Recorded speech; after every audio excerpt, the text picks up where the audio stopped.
1879, South Africa's powerful Zulu nation would soon be locked in a violent struggle for survival. The British Army, pressed by the land-hungry white settlers, attacked.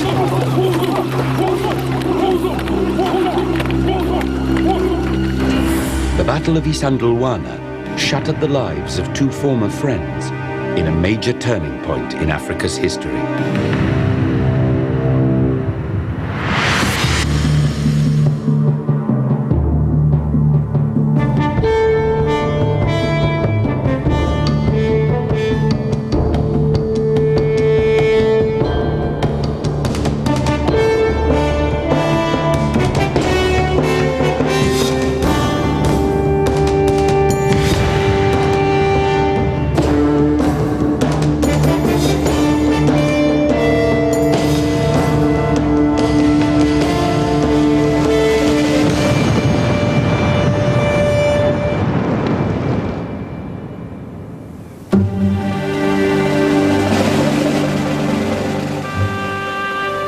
For 200 years, European settlers had been living in and around Cape Town.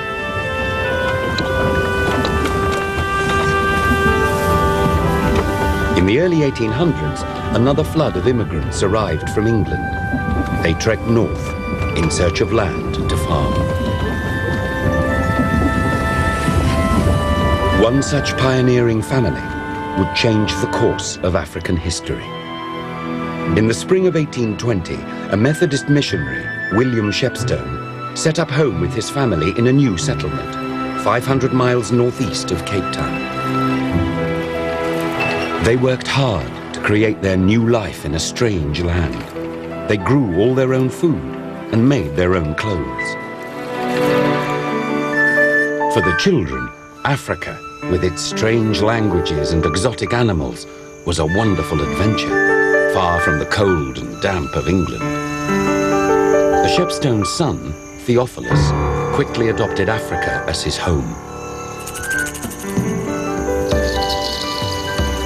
In a village 300 miles north of the Shepstones, young Zulu boys worked, looking after the cattle. One was called Ketshwayo.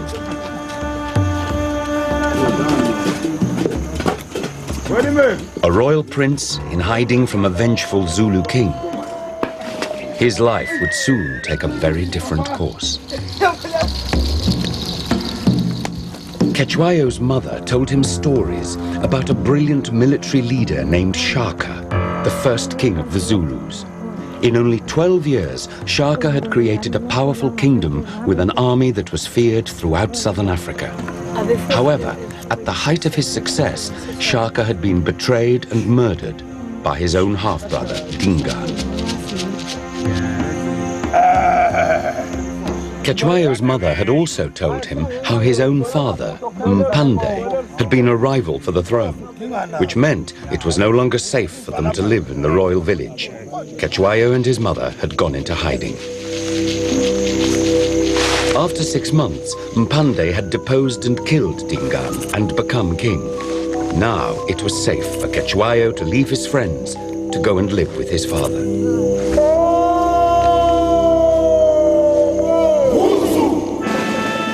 As the numbers of European settlers grew, their hunger for land was bringing them ever closer to the kingdom of the Zulus.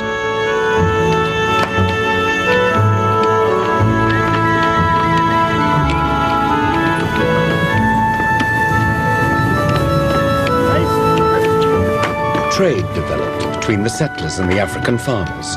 Some Africans worked as servants or laborers.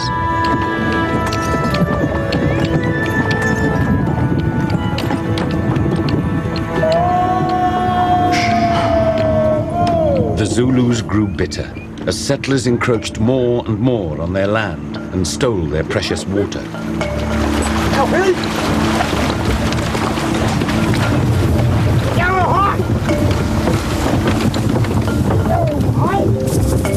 The number of armed clashes rose sharply.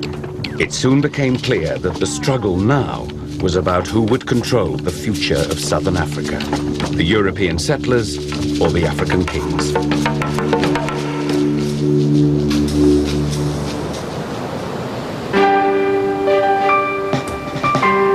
Theophilus Shepstone, as a young man working with local missionaries, became caught up in this conflict. The British authorities had found that Shepstone's grasp of African languages and customs was crucial to keeping the peace. For 10 years, he had lived and worked on the dangerous frontier that separated the African kingdoms and the settlers, first as an interpreter and then as a judge. Known as a practical administrator, he earned the respectful African nickname of Sometsu, or the White Father. In 1843, the British seized Natal, and a new influx of settlers began moving into Zululand.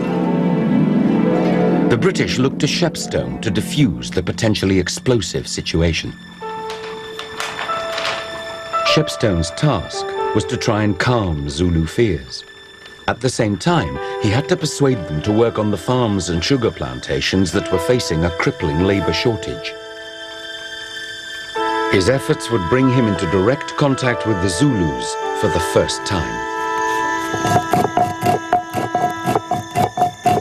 From his royal throne, King Mpande ruled over an alliance of regional chiefs. A reed was taken from the hut of each chief and woven into a grass circle, forming the Inkatha, the symbol of Zulu unity. Knowing these alliances between chiefs could be unreliable, Mpande followed his ancestor Shaka's tradition and called up all boys at the age of 14. Wright. He formed them into age regiments, fiercely loyal to him rather than to their own chiefs. Cetshwayo also joined this fighting force. Later, his regiment helped him win a bitter civil war against his brothers, and at the age of 24, Cetshwayo became the most powerful man in Zululand. At Cetshwayo's invitation, Theophilus Shepstone visited Zululand. Shepstone met with Cetshwayo and his advisors. Tension was increasing between the settlers and the Zulus.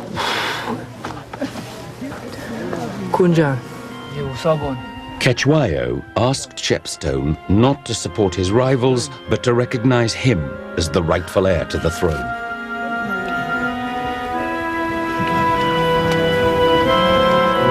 They were oddly matched, the patient British negotiator and the clever would-be king. At first, Cetshwayo was wary, but eventually he came to trust Shepstone. In 1872, King Mpande died, and the whole Zulu nation gathered in mourning.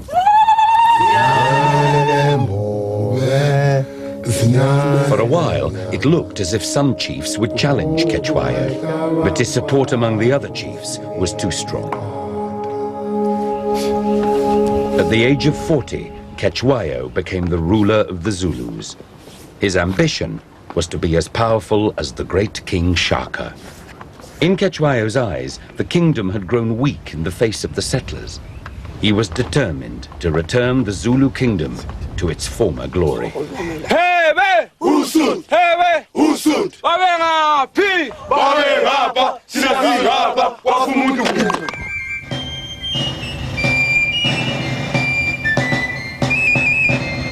Theophilus Shepstone came to pay his respects to the new king.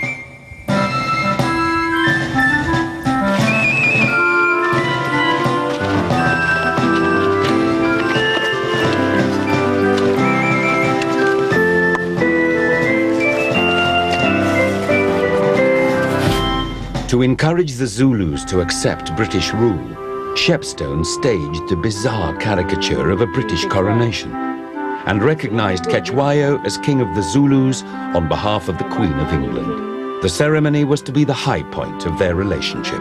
Everything was about to change.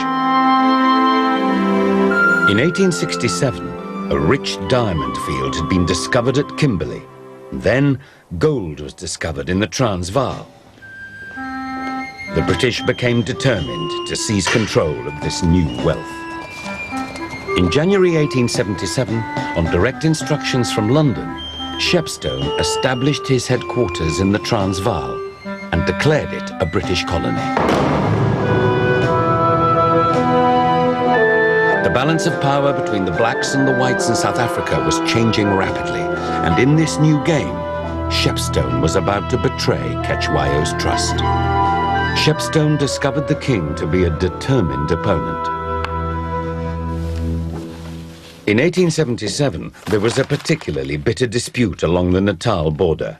Cetshwayo refused to give in. Shepstone was furious. Soon he was advocating war with the Zulus. He wrote a stream of memos to the British governor in Cape Town, urging military action. The governor ordered the army to prepare for war. The men of the 24th Regiment of Foot Soldiers posed confidently for the camera. By the middle of 1878, the British army was ready. Morale was high. An easy victory was expected. And no one was more confident than Theophilus Shepstone.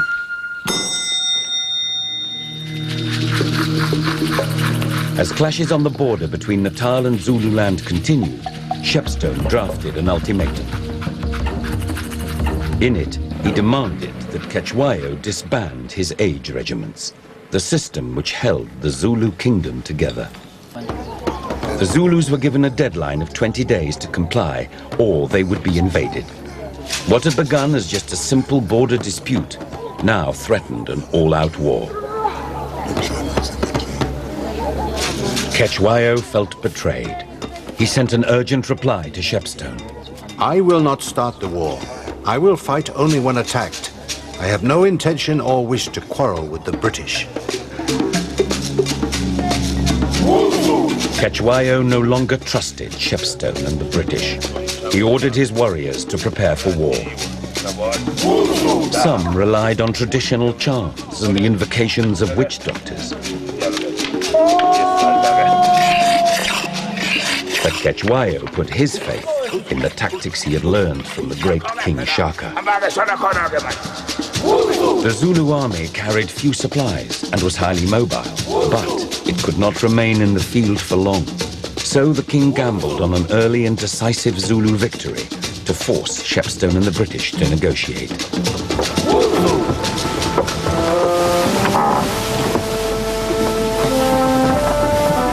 On January the 11th, 1879, the deadline ran out.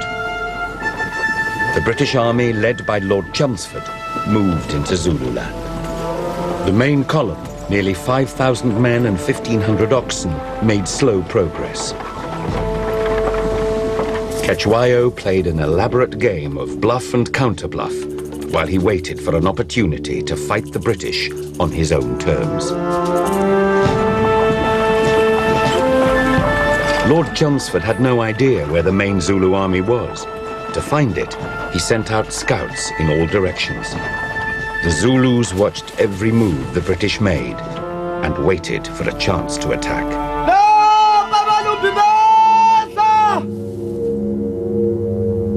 Finally, the British made their camp in the shadow of a large hill known as Isandlwana. Their slow progress had sapped morale.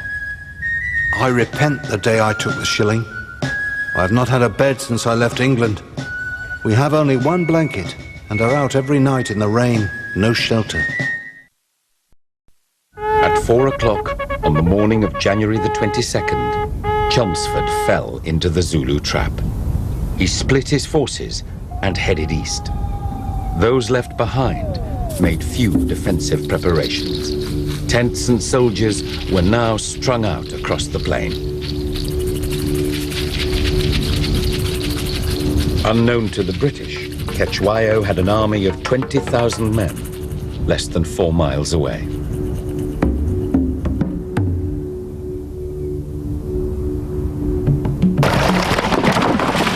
At midday, a mounted British patrol stumbled across the Zulu army.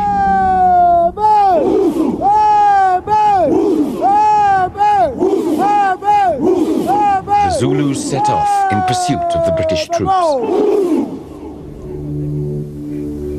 Back in the camp, the soldiers were relaxed. Many had fought in other African wars and were confident they could defeat the Zulus. They were completely unprepared for the massive force bearing down on them.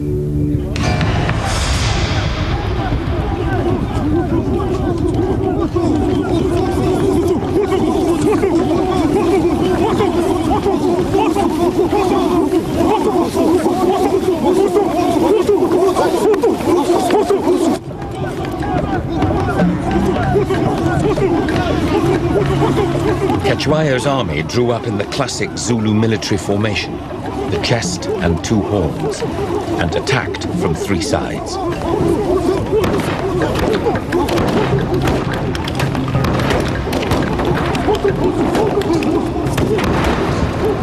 The British opened fire at long range, using the new Martini Henry rifle for the first time in battle. At first, the British guns caused devastating casualties among the Zulus, who needed to be in close for their spears to be effective.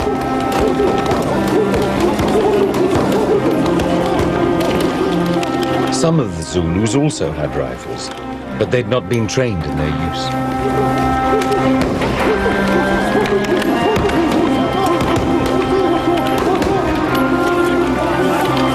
After a few minutes, the new British rifles began to overheat and misfire. Then their ammunition supplies ran out. The Zulus could now advance easily. Their sheer number would overwhelm the British. At 1:30 p.m., the Zulus made a crucial breakthrough when the Natal volunteers turned and fled, allowing the Zulus to burst through the British lines and into the camp. The outnumbered defenders made a heroic but doomed last stand. In these final minutes, before the camp was completely overrun, an eerie darkness settled over the battlefield as the moon passed in front of the sun in an eclipse. A Zulu soldier remembered that the sun turned black in the middle of the battle. We got into the camp and there was a great deal of smoke and firing.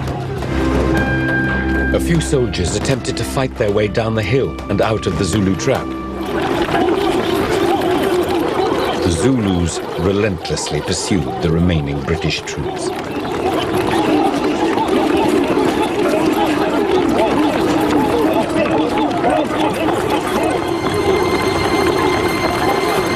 Some British soldiers had reached the Buffalo River, at a place known ever since that day as Fugitives' Drift.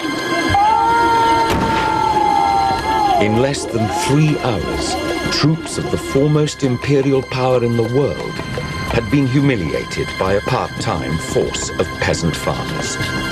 Most of the British left to defend the camp were captured and killed. Only 8 escaped. It was for the British one of the most shocking military defeats in colonial history. The battlefield was littered with bodies. Almost all of the proud soldiers of the 24th Regiment, who had posed so confidently only 2 months before, were now dead. The price of victory for the Zulus was also high, 3,000 dead. Cetshwayo described the loss of so many of his best young warriors at Isandlwana as a spear to the heart of the nation. Ironically, Shepstone's son, George, was also killed in the battle. It all appears to have been so haphazard. A small force scattered in the most hopeless way all over the country. The British called up major reinforcements for another offensive. Shepstone, the settlers, and the British governor wanted revenge.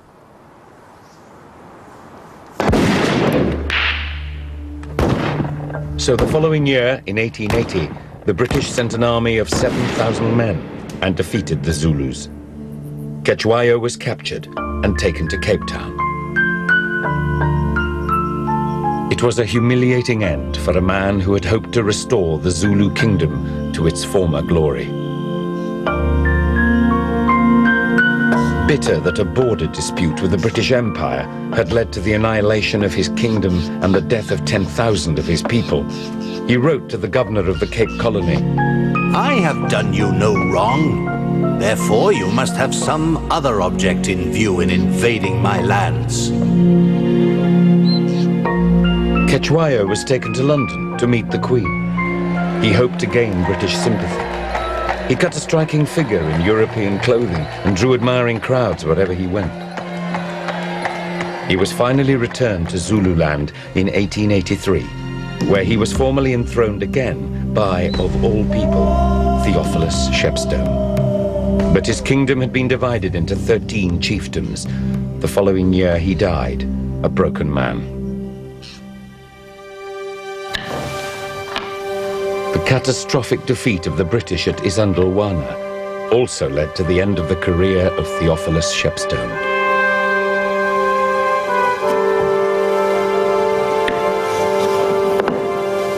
Relieved of his duties, he sank into retirement. Saddened by the death of his son, he became involved in a bitter dispute with London over his pension.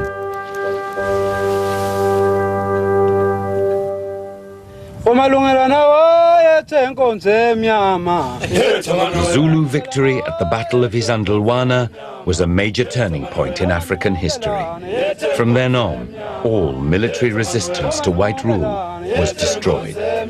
For the next 100 years, the black South Africans would have no control over their land, no control over their destiny.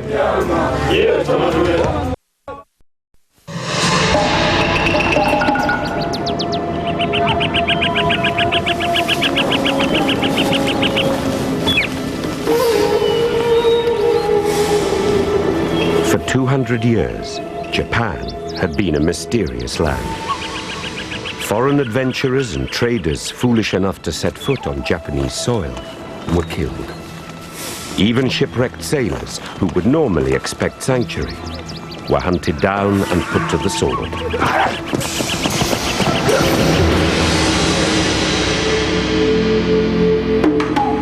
Japan's warrior class, the samurai, flourished and perpetuated a culture where military valor and duty were more important than life itself. The European powers saw Japan as a feudal backwater, ripe for colonization. But the Japanese were not about to surrender their independence without a fight. In just 50 years, Japan built a mighty battle fleet. Under the brilliant leadership of Admiral Togo, a once backward-looking nation became a world power. In 1905, at the Battle of Tsushima, Admiral Togo took on the Russian fleet in a conflict that would be crucial in the struggle for power in Asia and an important turning point in world history.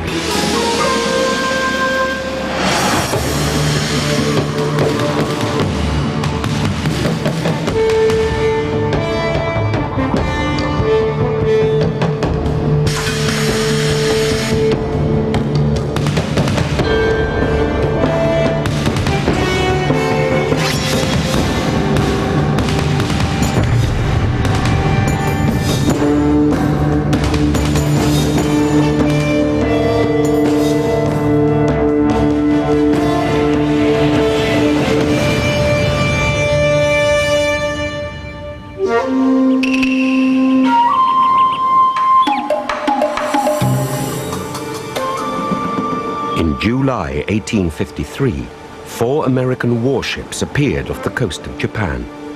The American Commodore Matthew Perry became the first foreign diplomat to set foot on Japanese soil in over 200 years. Perry came to deliver a letter from the American president to the emperor, demanding that Japan should protect American seamen who were wrecked on their shores. The letter also insisted that American ships be allowed entry to Japanese ports for trade. In fear of the foreigners' superior weapons, the Japanese consented and signed the Treaty of Friendship, which allowed the ships of the United States into their ports. Other Western nations were quick to follow the American lead, and soon Japan was forced to accept damaging trading treaties which handed over to the West the control of all ports in Japan. Humiliated, the Japanese determined to modernize their military. 150 of the country's most able men were sent abroad to study Western governments and the secrets of their superior technology.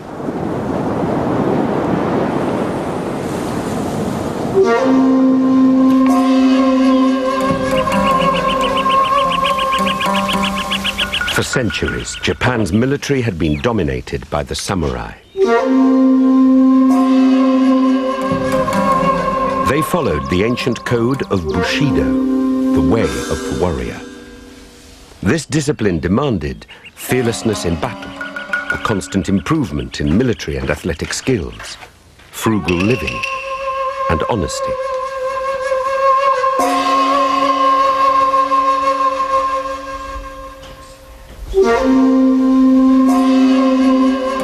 But the supreme obligation of the samurai was to his lord, who in return passed on his knowledge to the young.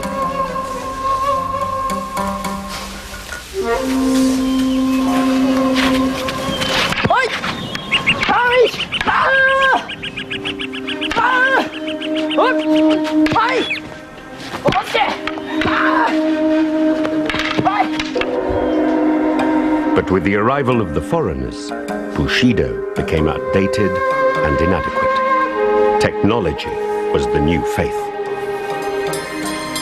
The destiny of Japan would lie with a young boy, Heihachiro Togo, well disciplined in the ways of the samurai.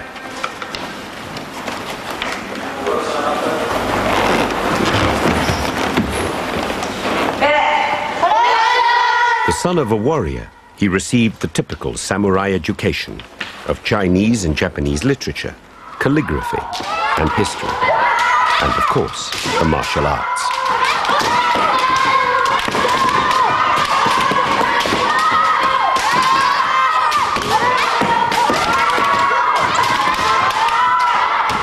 In 1862, when he was just 14, a seemingly insignificant incident was to change his life.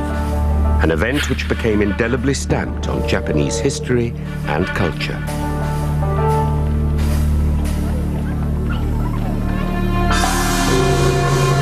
A British merchant, Charles Lennox Richardson, was killed in Satsuma province for not showing enough respect to samurai on the road.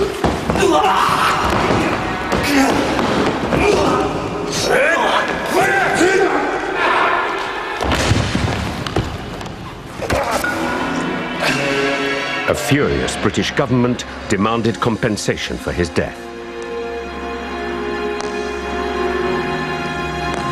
Unwilling to lose face for the actions of a samurai warrior, the Japanese refused to pay. In retaliation, the British sent 7 warships to the Satsuma capital, Togo's hometown of Kagoshima. The British ships, steaming parallel with the coast, fired at point-blank range, destroying the city's defenses. Togo's duty as a young samurai and one of the gunners was to defend his city. The brave defenders were completely outgunned. They fired for as long as they could, until they ran out of ammunition. They could now only shake their muskets at the ships below and challenge the British to come ashore and fight like warriors. The city was helpless, and its paper houses were quickly engulfed in a firestorm. The battle had cost the British just 13 dead. The Japanese casualties were so great that they were never counted. Togo would never forget the terror and the humiliation of this day. This devastating defeat at Kagoshima marked the end of an era. The samurai lost control over the military, and the Imperial Japanese Navy was born.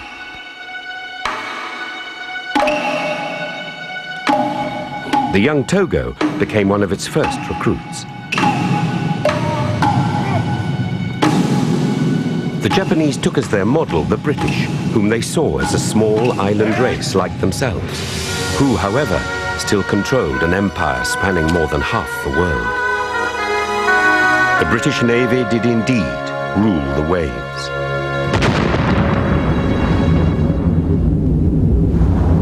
battleship was the cutting edge of technology.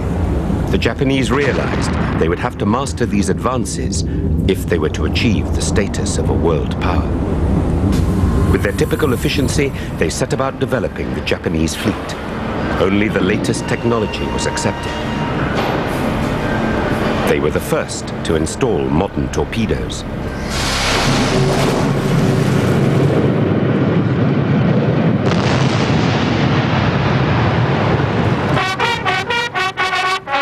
Togo was one of 12 cadets selected to go to Britain to train.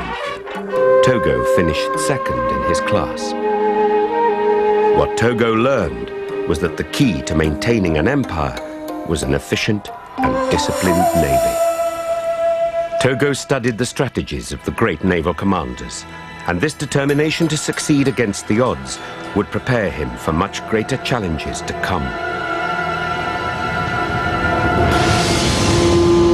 Togo stayed for 7 years and ended up supervising the building of Japanese warships in Britain. He returned home as a sub-lieutenant aboard the newly built warship Fuso. When the ships arrived at Yokohama, they were greeted by a huge crowd. Japan had changed dramatically during Togo's 7 years abroad. The samurai who had not joined the military were now businessmen and entrepreneurs. Yokohama and Tokyo had become commercial and industrial centers. Modern roads and railways had been built. The country was booming.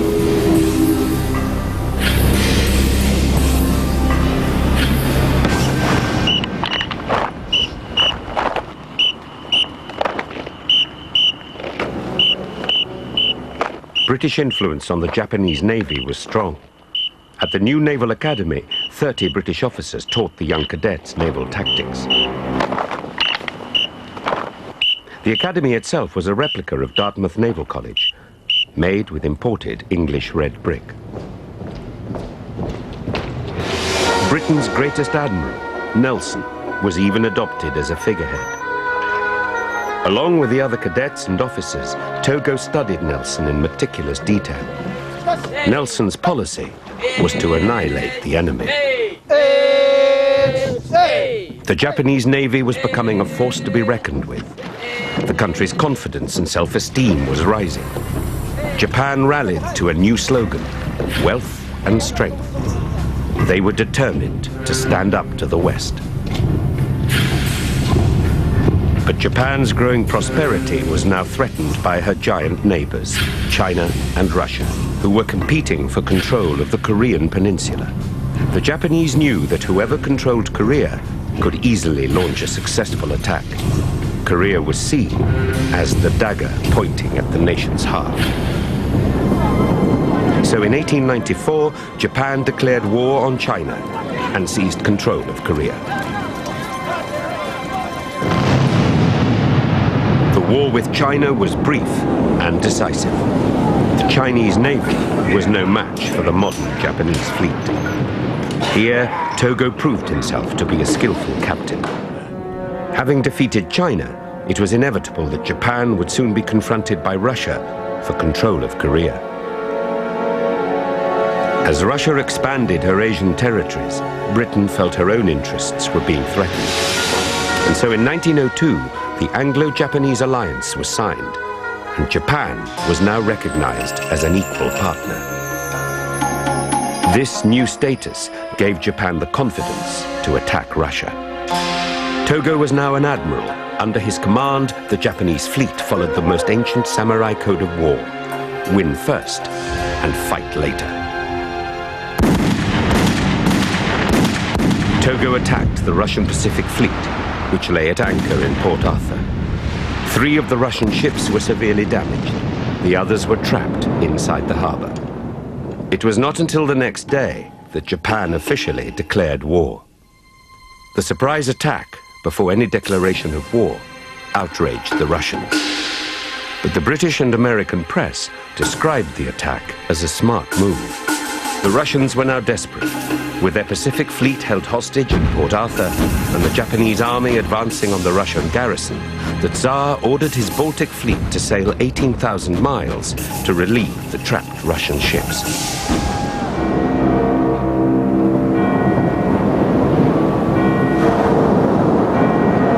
Baltic Fleet mirrored the wretched state of the Russian Empire. Their navy was run by favoritism and bribery.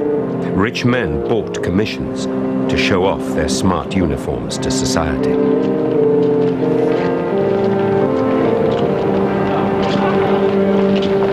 Russia's Baltic Fleet was commanded by Rear Admiral Zinovy Petrovich Rozhdestvensky.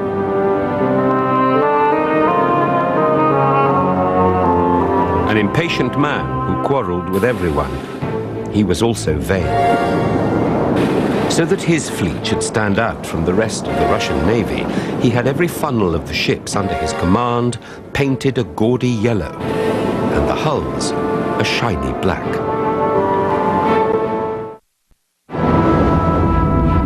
It took the Russian fleet 7 months for the voyage from the Baltic to the east. They were ridiculed by the world's press when they attacked a North Sea fishing fleet, believing that they were Japanese torpedo boats.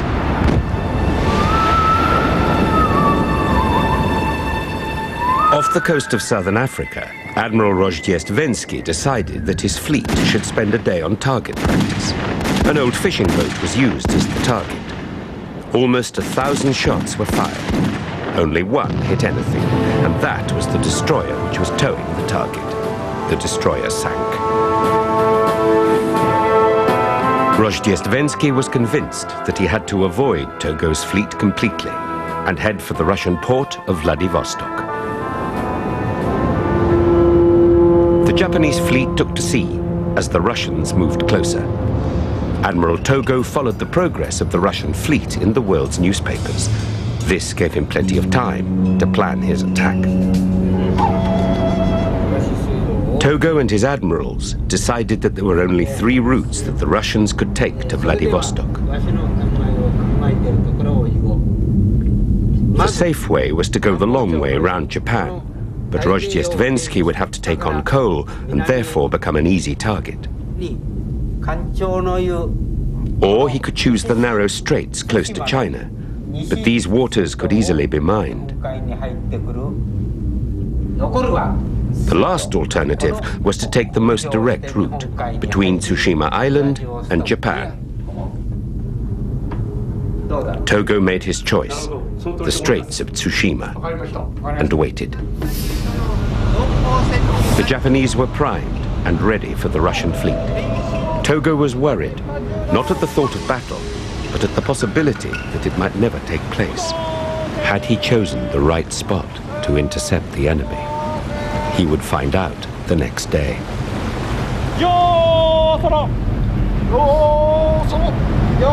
16 Japanese ships lay in perfect formation across the Straits of Tsushima, waiting for the Russian fleet. The enemy should have been sighted much earlier that day, had the Russian fleet slipped by.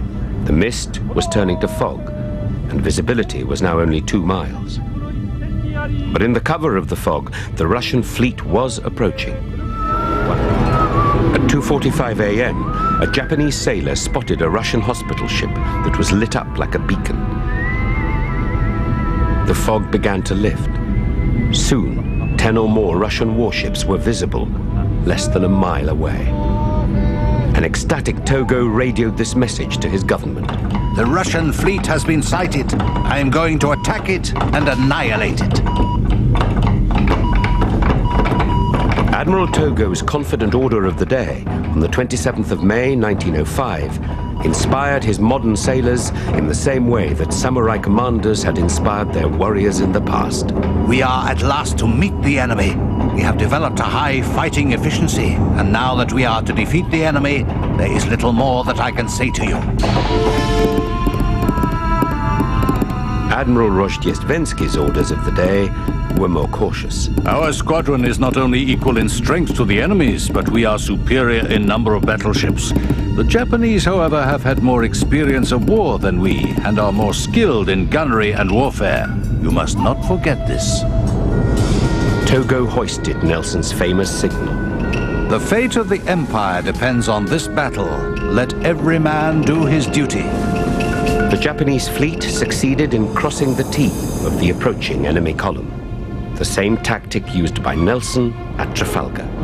Having cut the Russians off, Togo turned his fleet and was able to keep the Russians on his broadside. In this position, Togo could train all his guns on the oncoming ships.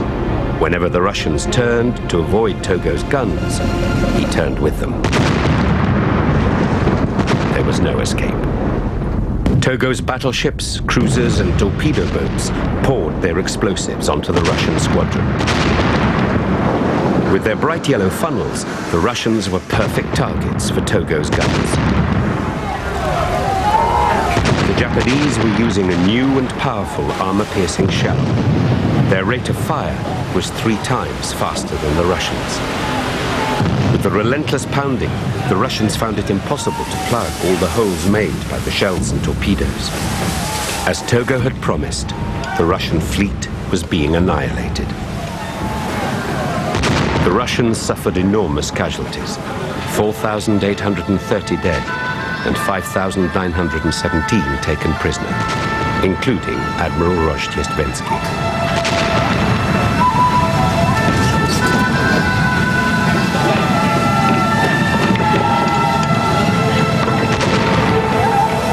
Out of 38 Russian ships, only 3 made it to Vladivostok. Japanese losses were 3 torpedo boats and 117 dead. It was a naval victory that would have made even Admiral Nelson proud.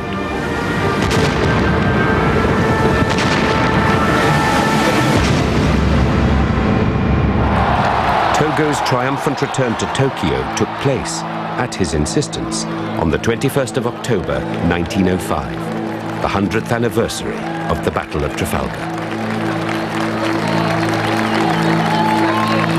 Admiral Togo was a hero.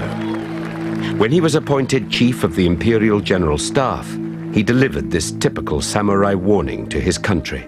The gods award the crown to those who, by their training, are victorious even before they go into battle. But the gods soon take the crown away from those who relax in the pleasures of peace. After victory, tighten your helmet. For the first time in Asia, the European imperial powers were shown to be vulnerable. The Battle of Tsushima shattered the myth of invincible white supremacy. It became a turning point in the history of Asia, inspiring men like Gandhi to defy Western imperialism.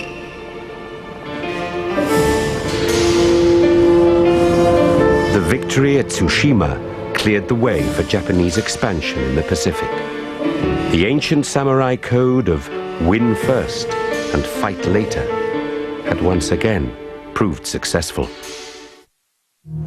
Everyone before them had failed. Some had even died in the attempt. On a lonely stretch of windswept beach, 2 bicycle makers from Ohio gambled their lives on a strange new flying machine.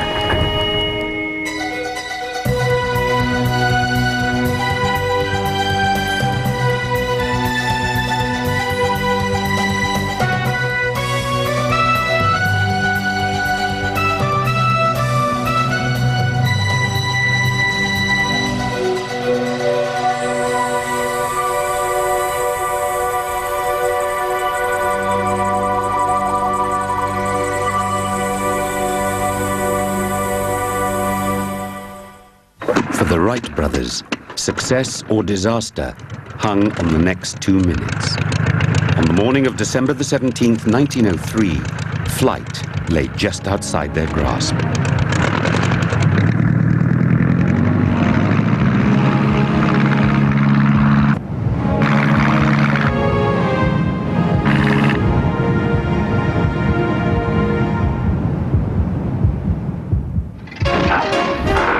In the late 19th century, flight was still for the birds.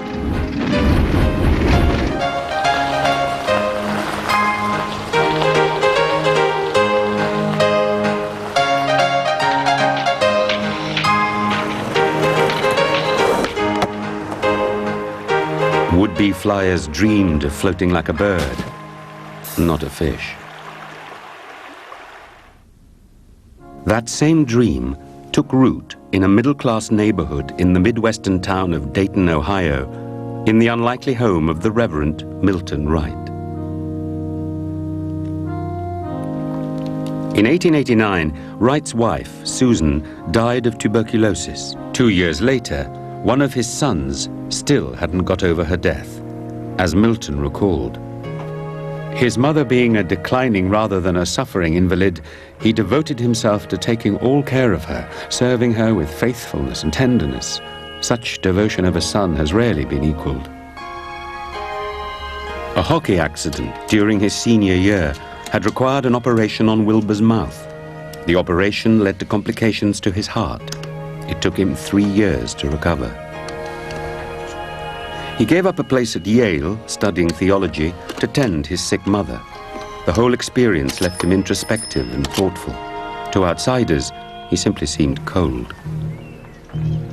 His lively younger brother, Orville, tried one prank after another to lure Wilbur from his sickbed. On a summer's day in 1892, he eventually found one that worked.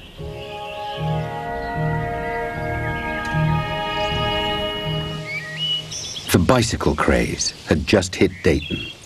Bicycles had once been large, clumsy, dangerous contraptions with a huge front wheel. Not anymore. This was a new type of cycle, with both front and rear wheels the same size, and dubbed the safety bicycle, because the rider was closer to the ground. It was widely hailed as one of the great inventions of the century, fast, reliable, and liberating. Orville's enthusiasm for the new contraption was driven by his wish to share it with his brother. Unlike Wilbur, Orville was a prankster, constantly seeking attention. But their differences in character only sharpened their fondness for each other. To the quiet, withdrawn Wilbur, his first ride on a bike was like nothing he'd ever known. He felt free, and for the first time wondered what it might be like to fly.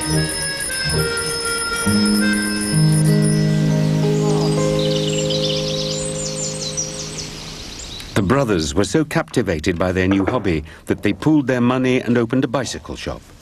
At first, they simply sold and repaired bikes. Then they began to modify them. Within 3 years, they had developed their own bicycle, the Wright Special.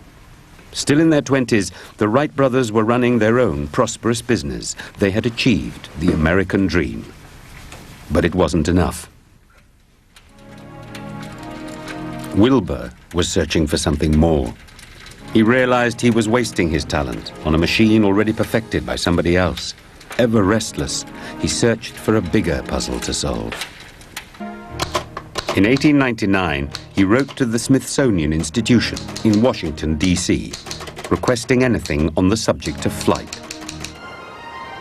In the previous century, the real advances in human flight had come in lighter than air vehicles. Balloons filled with hot air or hydrogen gas were able to cover hundreds of miles. Heavier than air flight, however, was still a flight of fancy. A breakthrough of sorts came with the English inventor John Stringfellow. Using steam power, he designed a self-propelled model flying machine that actually rose under its own power for a couple of feet. A full-scale attempt was made by Hiram Maxim, the American inventor of the machine gun.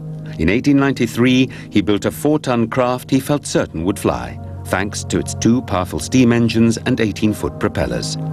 It lumbered down an 1,800-foot track on cast-iron wheels, struggled 2 feet into the air, and crashed back to Earth.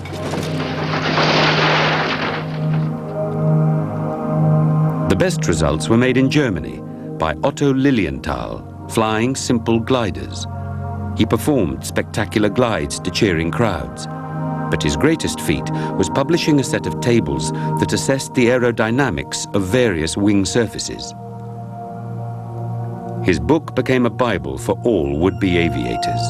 He urged them to learn to glide first, to get on intimate terms with the air, before taking the risky step of adding a motor.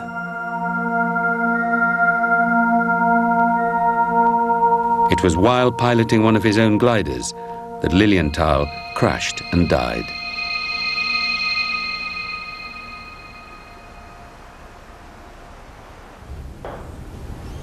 Still working in the bicycle shop by day, Wilbur read all the books and pamphlets recommended by the Smithsonian. Otto Lilienthal's work eventually dominated the cluttered desk of Wilbur Wright. But Wilbur was struck by how little concern even Lilienthal had given to the matter of control in the air, as opposed to merely keeping stable. Wilbur instinctively sensed that a more sophisticated technique was needed to control all three axes, forward and backward, side to side, and roll. Of the three, roll was the toughest. While studying birds, Wilbur noticed how they banked in a turning, not as Lilienthal thought by shifting their center of gravity, but by adjusting the tips of their wings. How could he copy that movement without using impossibly heavy gearing mechanisms? Alone in his workshop one evening, distractedly twisting and untwisting a bicycle in a tube box, he noticed how the twist forced one end up. If it worked with a stiff cardboard box, why not with a wing? 3 days' travel from Dayton, Ohio, were the beaches of Kitty Hawk, North Carolina.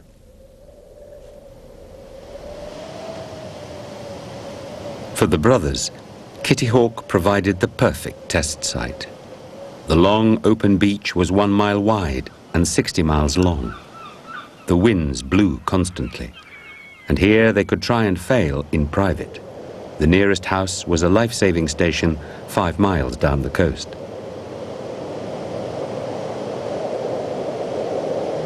Each autumn, for the next 4 years, the Wright brothers returned to Kitty Hawk.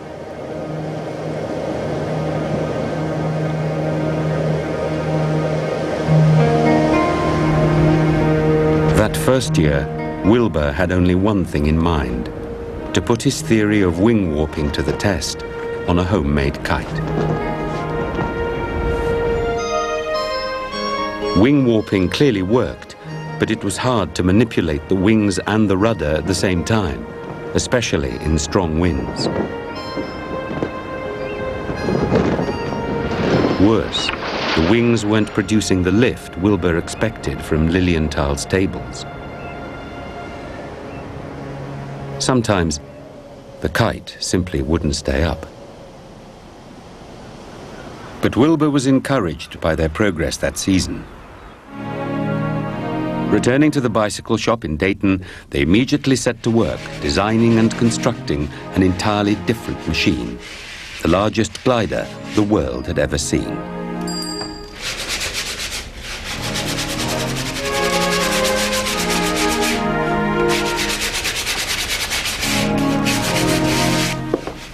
It was 22 feet from wingtip to wingtip, with an aggressive curvature of the wing to support the weight of the craft and pilot. In July 1901, the Wrights would return to the Outer Banks of North Carolina with high hopes for their new creation. For the brothers, 1901 was not a good year. Their new glider was a bitter disappointment. When we looked at the time and money which we had expended and considered the progress made and distance yet to go, we considered our experiments a failure. At this time, I made the prediction that man would sometime fly, but that it would not be within our lifetime. That season, the Wrights broke camp early. They talked of giving up entirely the quest for powered flight. The following August, Wilbur received a surprise invitation to address the prestigious Western Society of Engineers in Chicago on the subject of flight. He spoke of the Wrights' work to date, illustrating his talk with slides of the 1901 craft's most successful glides. He was overwhelmed by the response. But another inventor was challenging them for the honor of being the first man to fly. Professor Samuel Langley, a world-renowned astrophysicist and head of the Smithsonian Institution, was building a flying machine of his own. Assisted by a team of 4 workmen, funded to the tune of $50,000, he was well advanced in the design and manufacture of a gas-powered, heavier-than-air machine. The race for who would be first to fly was on. Back in Dayton, the brothers decided to establish once and for all whether Lilienthal's lift tables were correct. In a wind tunnel they themselves designed, they tested 6-inch metal wings of different shapes. Out of the wind tunnel experiments came the stunning discovery that Lilienthal's figures were wrong. This led to other breakthroughs, some of the most spectacular in aviation history. And the 1902 glider was the result. It measured 32 feet from tip to tip, 10 feet more than the 1901 machine. The wings were narrower and less curved, to produce less drag and more lift. Still more lift was provided by the new horizontal front rudder, trim and rounded, unlike the bulky rectangular front rudder of 1901.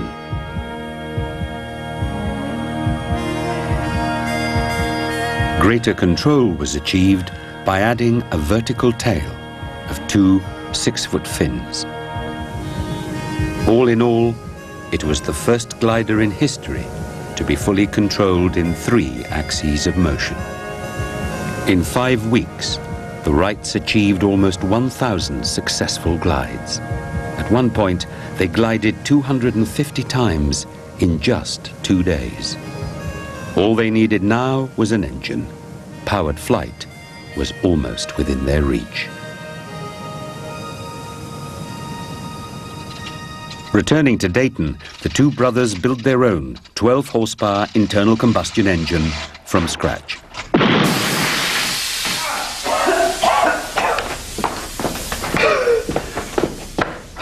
Once again, they showed an astonishing ability to put their self-taught minds to any mechanical problem and triumph. The design of the propellers proved more daunting. What at first seemed a simple problem became more complex the longer we studied it. With the machine moving forward, the air flying backward, the propellers turning sideways, and nothing standing still. But by late September 1903, they were ready. They left Dayton with $1 from their father, Milton, to telegraph news of success or failure. Either way, they assured him they'd be back by Christmas. Immediately, they began building their flyer. Professor Langley, meanwhile, announced the testing of his great aerodrome. It weighed about the same as the Wright's flyer, but had a motor 4 times as powerful, and was to be launched from a houseboat on the Potomac River.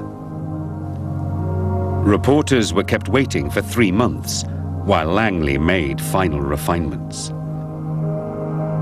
On December the 8th, 1903, with much pomp and fanfare, it was launched. It dropped like a stone.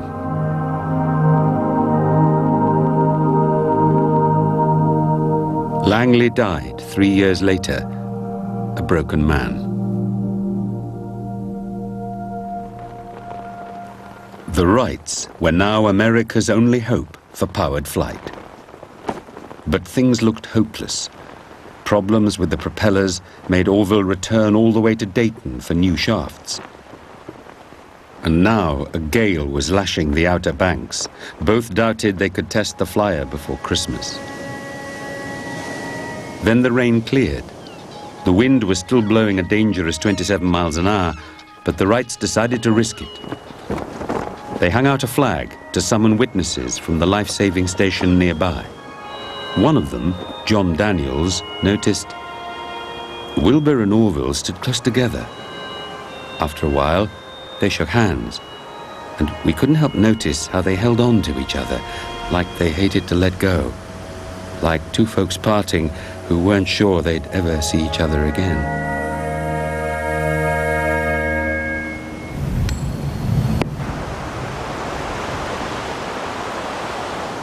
Orville won the toss. His older brother's hopes rested on him.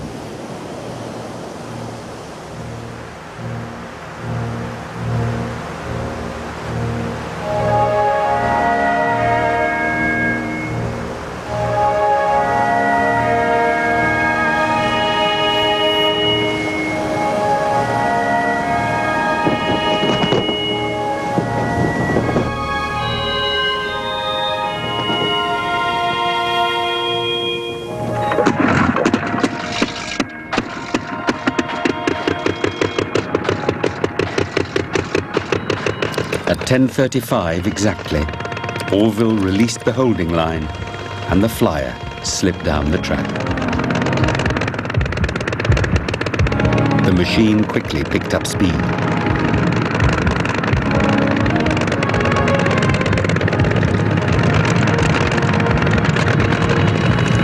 "45 feet down the track, the flyer lifted into the air.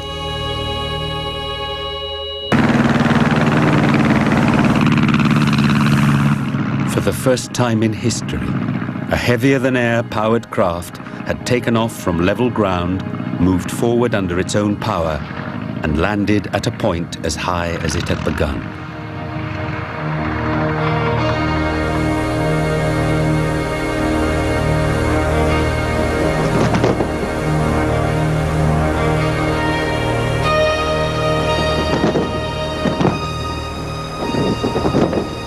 It was man's first flight.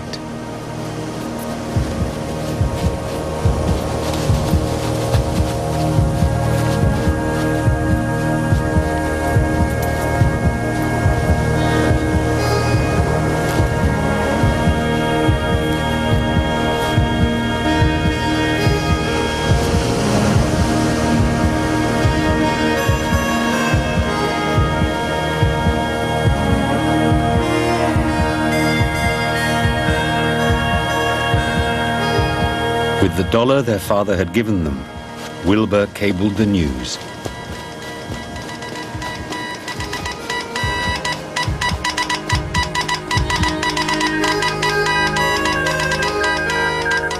Success started from level with engine power alone. Average speed through air, 31 miles. Inform press. Home Christmas. Wilbur and Orville. The press took little notice. Some believed Langley's failure had proved flight impossible. By the time newspapers noticed the Wrights, the brothers had changed their minds about sharing their flying secrets. The commercial value of their discovery had dawned on them. Over the next few years, they perfected their invention on an airfield near Dayton, postponing exhibitions until they could mass market their flying machine. Not until 1907 did Wilbur's demonstrations in France bring home to a stupefied public the significance of what they had achieved. He became a celebrity overnight. His moth-eaten old hat even set the trend for Paris fashion. In America, one display was watched by President Theodore Roosevelt, who promptly offered himself as a passenger, the first head of state ever to fly. Most spectacular of all, in front of an estimated audience of 1 million people, Wilbur Wright, the bicycle mechanic from Dayton, flew 20 miles from the Statue of Liberty up the Hudson to Grant's tomb and back. Others were now catching up, inspired by seeing Wilbur at Le Mans. The Frenchman Louis Blériot crossed the English Channel in 1909. As for the Wrights, by 1912 they were wealthy men and making plans to move the family into a large property near their old home. But the battle to defend their patent had been a bitter one, particularly for Wilbur. And in May, after an attack of food poisoning, he died. He was hailed as a national hero. His brother Orville died in 1948, in the jet age, when for millions flying had become matter of fact. On that beach in Kitty Hawk,